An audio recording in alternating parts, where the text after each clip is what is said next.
ॐ शिवाय नमः। ॐ महेश्वराय नमः। ॐ शम्भवे नमः। ॐ पिनाकिने नमः।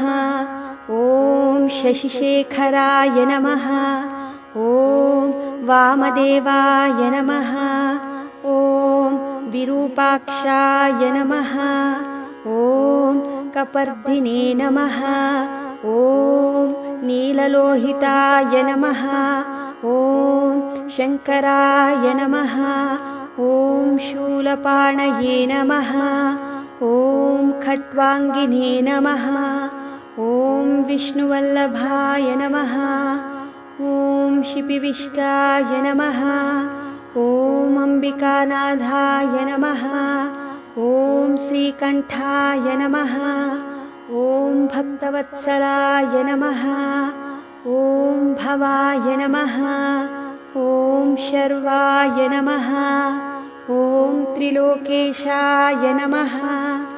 ॐ शितिकण्ठाय नमः। ॐ शिवप्रियाय नमः। ॐ उग्राय नमः। ॐ कपालिने नमः। ॐ कौमारये नमः।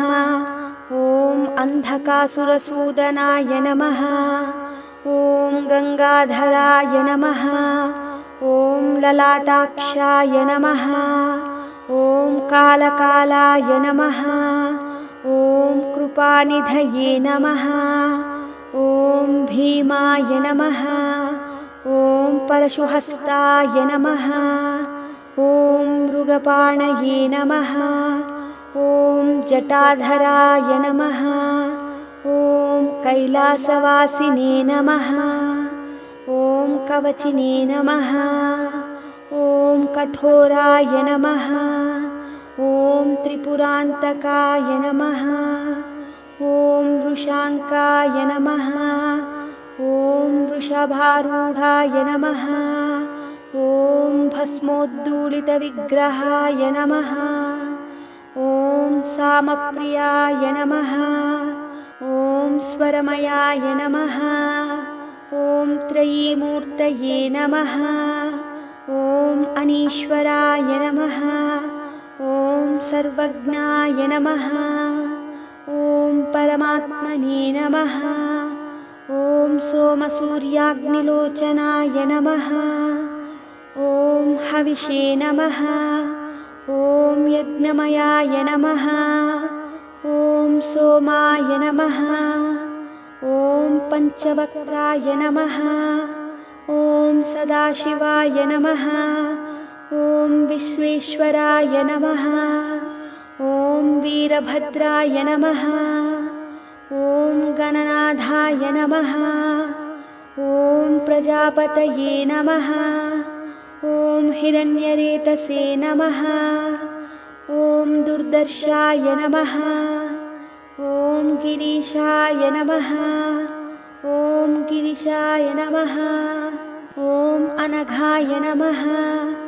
ॐ भुजङ्गभूषणाय नमः। ॐ भर्गाय नमः। ॐ गिरिधन्वने नमः। ॐ गिरिप्रियाय नमः। ॐ कृत्तिवाससे नमः। ॐ पुरारातये नमः। ॐ भगवते नमः। ॐ प्रमदाधिपाय नमः। ॐ मृत्युञ्जयाय नमः। ॐ सूक्ष्मतनवे नमः। ॐ जगद्व्यापिने नमः। ॐ जगद्गुरवे नमः। ॐ व्योमकेशाय नमः। ॐ महासेनजनकाय नमः। ॐ चारुविक्रमाय नमः। ॐ रुद्राय नमः। ॐ भूतपतये नमः। ॐ स्थानवे नमः। ॐ महिर्भुज्ञाय नमः। ॐ दिगम्बराय नमः। ॐ अष्टमूर्तये नमः। ॐ अनेकात्मने नमः। ॐ स्वात्मिकाय नमः। ॐ शुद्धविग्रहाय नमः। ॐ शाश्वताय नमः। ॐ खण्डपरशवे नमः। ॐ अजाय नमः। ॐ पाशविमोचकाय नमः। ॐ मृढाय नमः। ॐ पशुपतये नमः। ॐ देवाय नमः। ॐ महादेवाय नमः। ॐ अव्ययाय नमः। ॐ हरये नमः। ॐ पूषदन्तभिदे नमः। ॐ अव्यग्राय नमः। ॐ दक्षाध्वरहराय नमः। ॐ हराय नमः। ॐ भगनेत्रभिदे नमः। ॐ अव्यक्ताय नमः। ॐ सहस्राक्षाय नमः। ॐ सहस्रपादे नमः। ॐ अपपर्गप्रदाय नमः।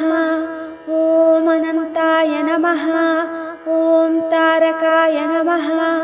ॐ परमेश्वराय नमः। इति श्रीशिवाष्टोत्तरशतनामावळि सम्पूर्णम्।